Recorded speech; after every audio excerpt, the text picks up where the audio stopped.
Vande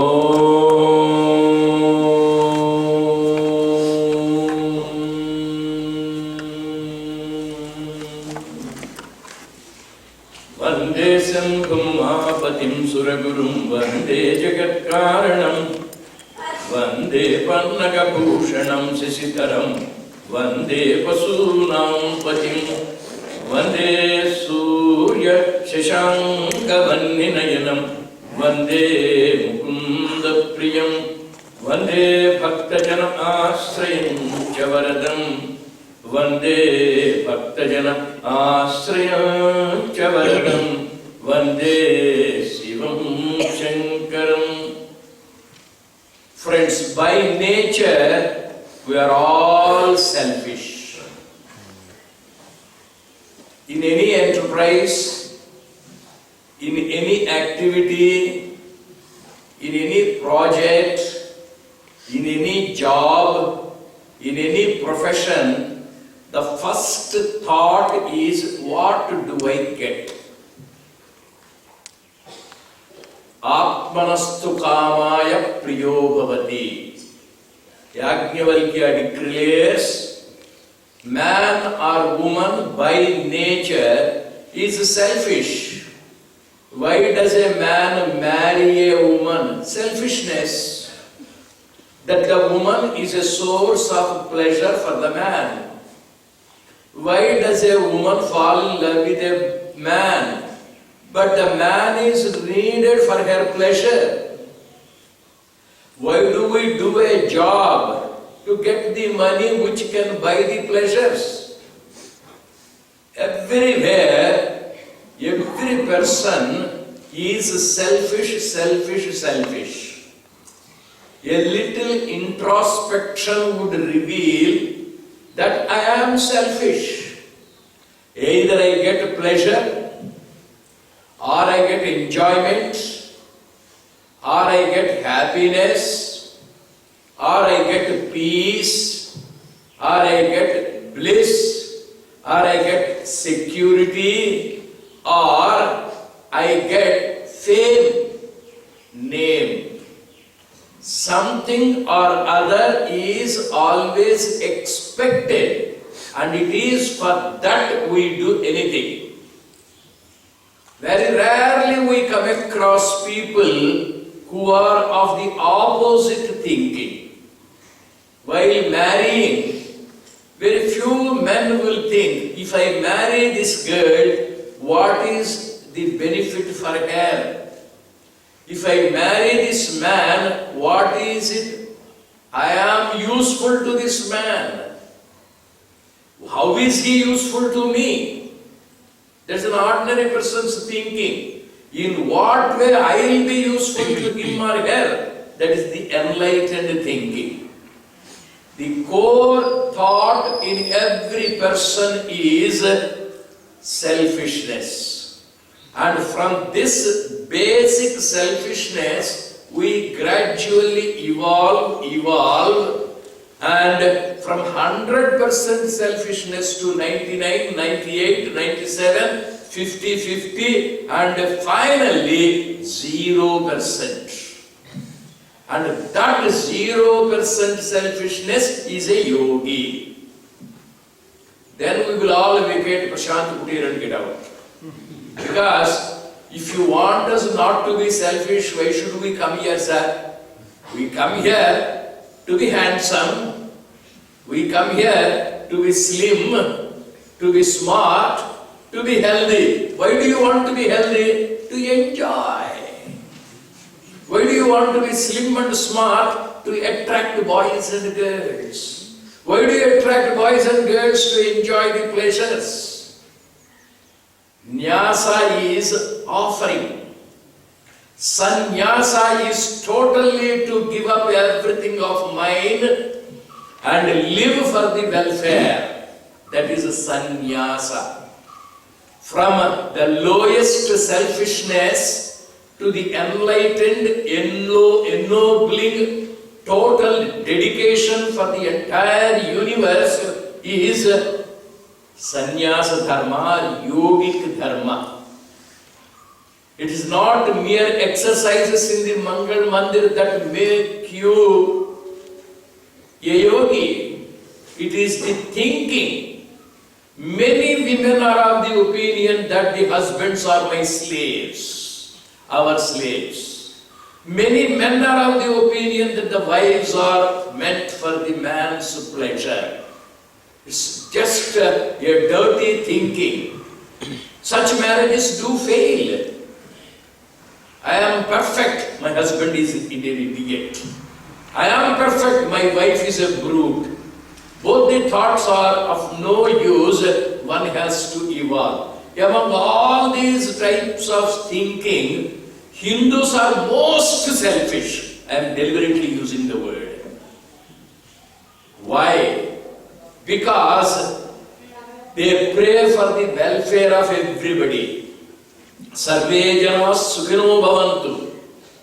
Loka samasta sukhino bhavantu. Let everybody be happy.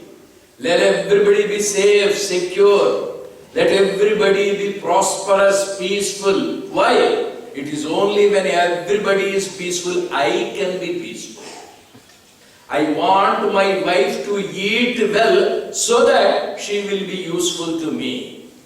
Suppose I am traveling by a train. I am sitting in the window seat. I have bought a packet of idli. I opened the packet. I was about to eat. I took a piece of idli and I was about to put it in my mouth. At a distance on the platform, there was a beggar with his stomach empty, with his eyes hungry, gluttonously, hungrily. He is looking at the idli packet in my hand, and he will be looking. Can I take idli? I am worried. I am concerned. I love him. Poor man. When he does not have food, how can I eat? I call him. Either I give the full packet or at least half packet. Who is a demon turning the other side, not looking at him and scolding him, shouting at him, closing the window, eating quickly. That's a Rakshasa. Hindus cannot eat if anybody anywhere in the universe is starving. Hindus cannot be peaceful if anybody anywhere is tension-ridden. That's why Sarve Jana Sukhino Bhavantu. This is the highest selfishness. Until everybody in the house eats, mother cannot eat. There are wives who do not eat. Poor husband, he has gone in the morning. He has not yet come. Where is he? How is he? Has he eaten? She starves and she does not show her hunger. Tyage naike amrutatva manasu. All the gods are like that. There are hundreds of stories in our mythologies to show how gods are concerned about the mankind. A small episode in the Mahabharata. S-VYASA was to be performed by Yudhishthira. Narada Maharshi came. He made a suggestion. My dear king, Khandavavana has been transformed into a beautiful Indraprastha Mahanagara by you. Gods are very much pleased. You are the supreme monarch, Chakravarti, and to show your glory, to spread your humanism, to help everybody, there is a need for you to perform this wonderful Rajasuya Yajna, annual international yoga conference. Prime Minister's visit on the 3rd of January to Prashanti Kutir to highlight the glory of yoga. How many people would come? At least 50 to 60,000 people.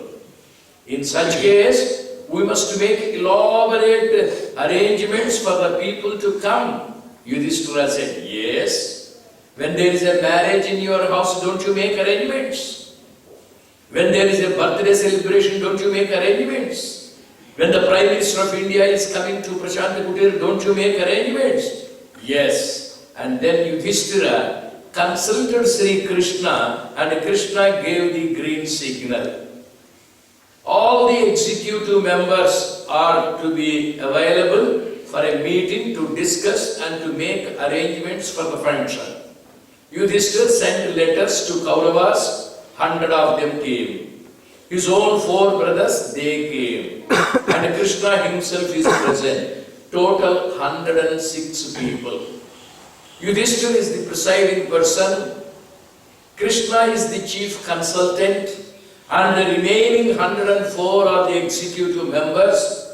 The list of preparations has been made ready by Yudhishthira. I want so many items to be prepared. There should be a huge pandal. Who will take the responsibility of making that pandal and making arrangements for the visitor to sit? 2. Many people come. For them, accommodation facilities to be made. Who will be in charge of that? And all these people require good food. Who will be in charge of the mess? Like that, many items have been listed out by Yudhishthira. He said, my dear brothers, I will be reading point after point. Please come out and tell me who will be in charge of what activity. First, reception. Then Duryodhana stood up. My dear brother, I shall be the chief receptionist. When a guest comes, he will not come empty-handed. He will bring money. He will bring something in gift. If it is a gift of commodity, I shall put it in the godown. If it is cash, I shall deposit it in the bank, and I will be the chief reception officer. Fine, tick mark. Then, who will take the responsibility of accommodation? Arjun stood up. Uncle, brother, I will be in charge of the accommodation facilities to the guests. Ticked. Who will be in charge of the mess? Mess is the mess real problem. People will be unhappy. Students are unhappy with Pongal. Some people are unhappy with idli. Some people are unhappy with the South Indian food. Some people are unhappy with the North Indian food. Who will take the responsibility of making good dishes and make the mess very decent? Then Bhima stood up. Brother, don't worry. North Indian dishes, Punjabi dishes, gulab jam, everything will be prepared, including rasgulla. Don't worry, Bhima said. Wonderful. And then, one after the other, he was telling, and the tick mark, tick mark, tick mark. All the responsibilities have been distributed among all the brothers. And the meeting has almost come to a close. Finally, Yudhishthira said, my dear brothers, everything is completed, only one item is left. According to Hindu Dharma, according to Bharatiya Samskruti, when the guest comes somewhere near the Om building, by car, by Ratham, one of us should go there, then open the door of the car, Ratha and Ratha's doors, and then he will keep his feet outside. Our person should go and remove the shoes. Then he will come out. Before he keeps his feet on the floor, we shall take a plate. In the plate he will put his feet, and then we should take a pot of water, wash his feet, and then sprinkle that water on the head, and then spread a red carpet to Sahana building, to Shraddha building, to Ashirwad building, wherever the accommodation is there, you have to take him. Who will do this duty? Atidhi Devo Bhava. Guest is God. The moment he comes to the campus, Who will open the door? Who will keep the feet in the plate? Who will clean? Who will bring him? Then Duryodhana said, "Chacha, nonsense. Some dirty fellow will be coming from some place. Am I to open the door of the car? And I can't wash his feet and sprinkle that dirty water on my head. Sometimes I feel ashamed even to say good morning and good evening to my own grandfather Bhishma. My old blind father Dhritarashtra. Chichi, nonsense. I won't do that work." Then Bhima said, "What do you think of me, my dear brother?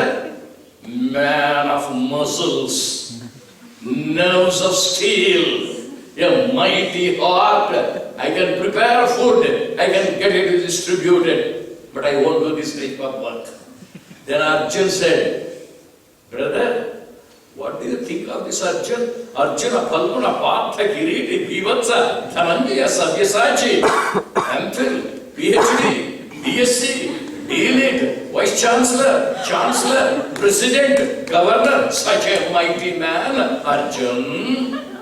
Do you mean to say that I will fall at the feet of somebody, touch his feet, clean his feet, sprinkle in water, and nothing to it?"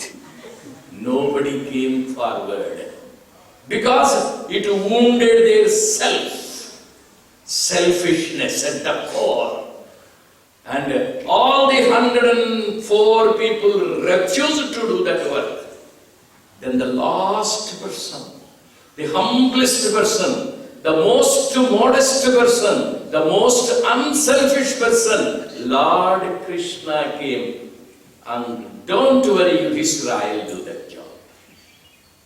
For the Rajasuya Mahayajna, some lakhs of people came of various degrees in social status. Some are poor people, some are rich people, some are Maharajas. Whatever may be the status of the guest, he may be a third-class person, he may be a great genius. All are guests, all are gods. And in Mahabharata, Sri Krishna stands at the Om building. As the car comes, he opens the door.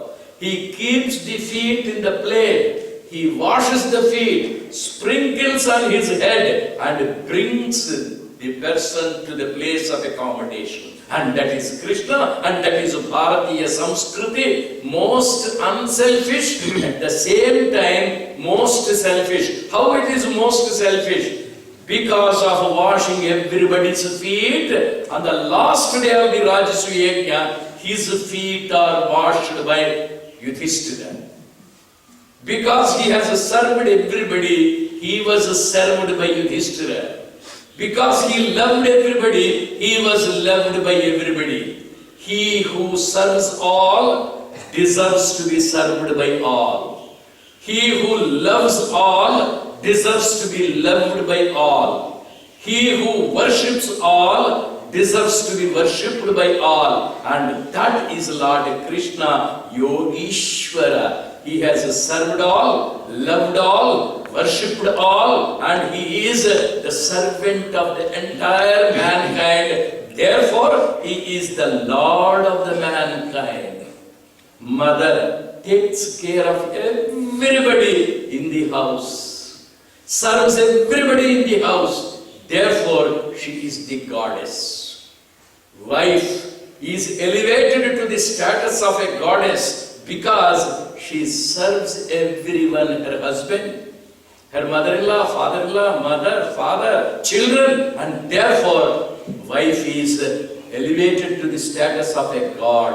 And that is the unselfishness and selfishness clubbed into one, and that is the culture of this great land, India. May we in the footsteps of Sri Krishna become Yogishvara. May we meditate on him.